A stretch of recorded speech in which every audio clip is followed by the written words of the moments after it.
వర్గీకరణ అనేటటువంటి అంశం ఏ రకంగా జరగాలి అంటే, వర్గీకరణ అనేటటువంటి అంశం మానవతా కోణంలో, మానవతా దృక్పథంతో 58 కులాలకు అన్యాయం జరగకుండా వాళ్ళ యొక్క ఆలోచనను, వాస్తవ పరిస్థితులను తెలుసుకొని ఆగమేఘాల మీద కాకుండా 30 సంవత్సరాల ఉద్యమం జరుగుతుంది కాబట్టి దీన్ని ఒక 3 నెలలో 6 నెలలో గడువు తీసుకొని ఈ మంత్రివర్గ ఉపసంఘం నియమించినటువంటి ఏకసభ్య కమిషన్ మండలాలకెళ్ళి, జిల్లాలకెళ్ళి అక్కడ ఆ కులాలకు జరుగుతున్నటువంటి, ఆ కులంలో ఉన్నటువంటి వెనుకబాటుతనము, ఎలాగో జనాభా పాయింట్ ఆఫ్ వ్యూలో 2011 తీసుకున్నారు కాబట్టి అది రికార్డ్స్ లో ఉన్నటువంటి జనాభాను తీసుకుంటారు. కానీ వెనుకబాటుతనం అనేటటువంటిది ఏ రకంగా తీసుకోవాలి? అక్కడ ఏ ఏ కులాలు ఏ ఏ ప్రాంతాలలో అధికంగా ఉన్నారో ఆ ప్రాంతాలలో పర్యటించి ఆ నాయకులను పిలిపించుకొని వర్గీకరణ చేయాలి. కానీ కాంగ్రెస్ ప్రభుత్వం ఢిల్లీలో ఉన్నటువంటి మాల నాయకుడైనటువంటి ఏఐసిసి అధ్యక్షులు మల్లికార్జున్ ఖర్గే మాల నాయకుడు, ఆయనకు తలొగ్గింది నంబర్ 1.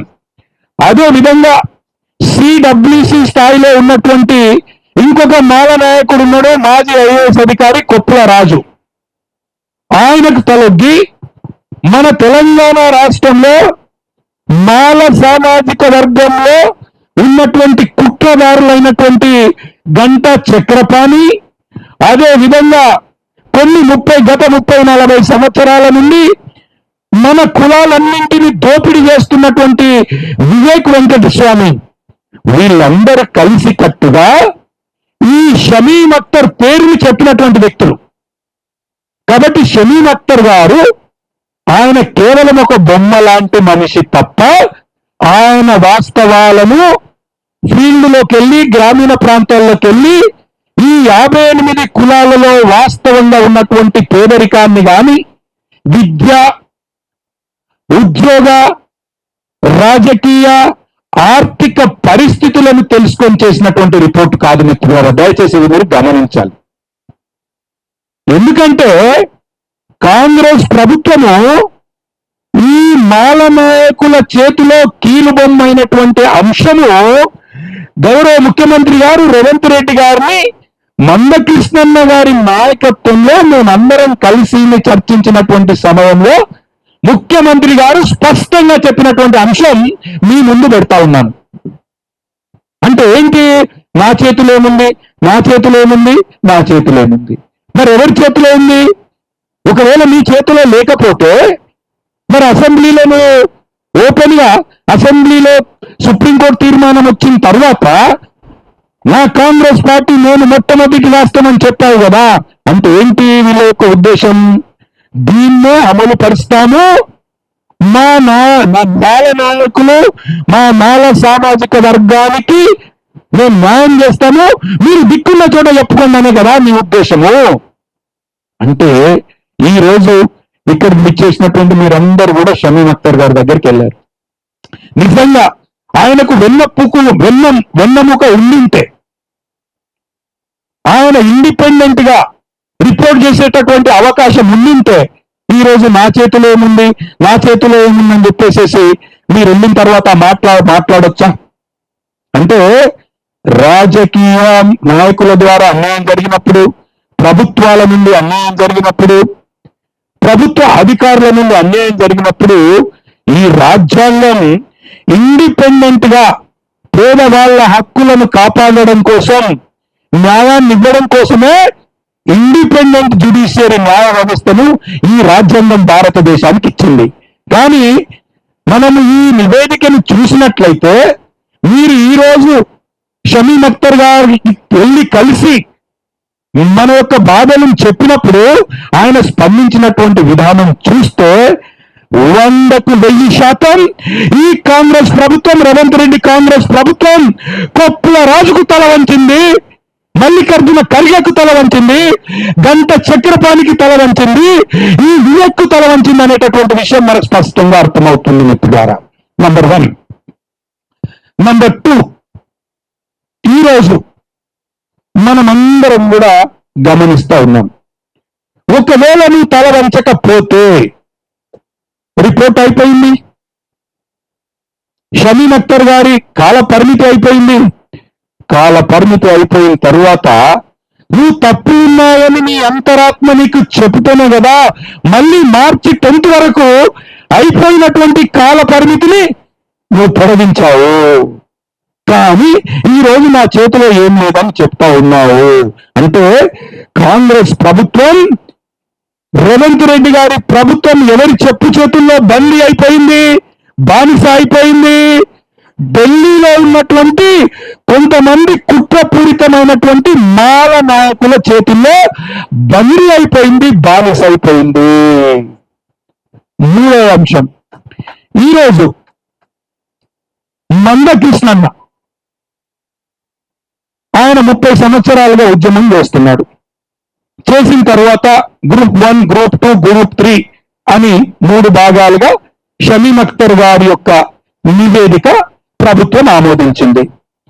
దానికి సంబంధించి గ్రూప్ 2లో 18 కులాలు, 32,74,000 జనాభా కలిగినటువంటి మాదిగ జాతికి 9% రిజర్వేషన్ ఇచ్చారు. మరి 30 సంవత్సరాలు ఆయన ఆరోగ్యాన్ని, ఆయన కుటుంబాన్ని ఈ సమాజానికి త్యాగం చేసి దారపోసింది కదా, ఇప్పుడు మన కోసం కొట్లాడాల్సినటువంటి అవసరం ఏంటి? మన కోసం ఆయన కొట్లాడాల్సినటువంటి అవసరం ఏంటి? 30 సంవత్సరాలు కళ్ళు అని మార్చకుండా ఉన్నాడు.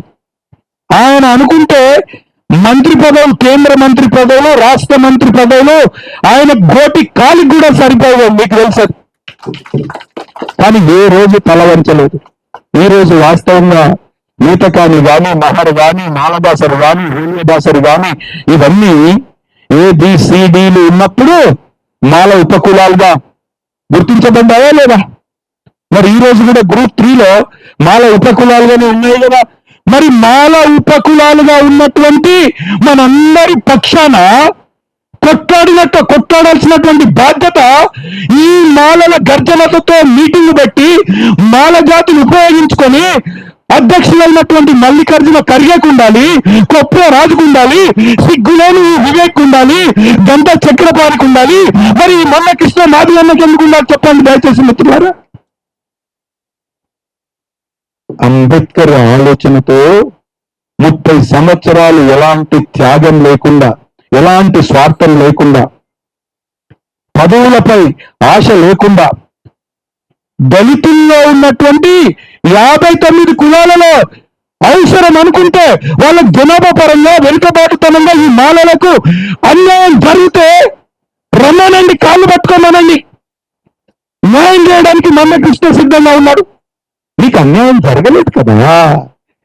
ఈ కుట్రలో భాగంగా గ్రూప్ ఏలో ఉన్నటువంటి 1% మింగేయడానికి సిద్ధపడ్డావు. గ్రూప్ 3లో ఉన్నటువంటి 5% మింగేయడానికి సిద్ధపడ్డావు. అంటే 15 లక్షలు ఉన్నటువంటి మాల సామాజిక వర్గానికి 6% రిజర్వేషన్ తీసుకున్నావు కదా. ఇది కుట్ర కాదా?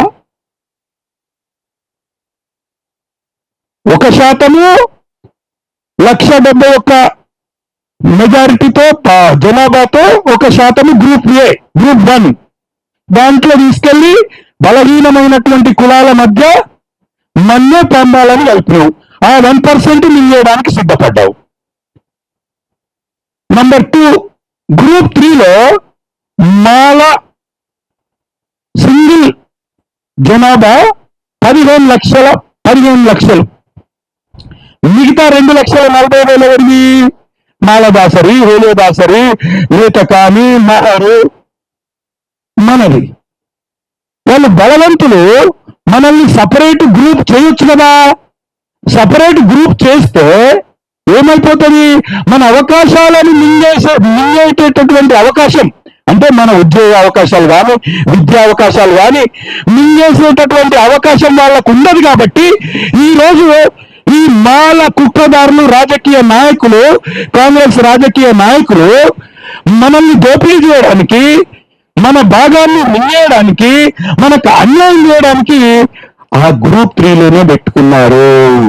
లేకపోతే group 1, group 2, group 3, group 4 or మనకు అంతకు ముందు రామచంద్రరాజు కమిషన్ చెప్పినట్టు group A, group B, group C, group D. మనం ఏమడుగుతున్నాము? దీంట్లో న్యాయం ఉంది కదా. ఎస్సీ వర్గీకరణ నివేదికలోని లోపాలను సవరించి అమలు చేయాలంటున్నాం.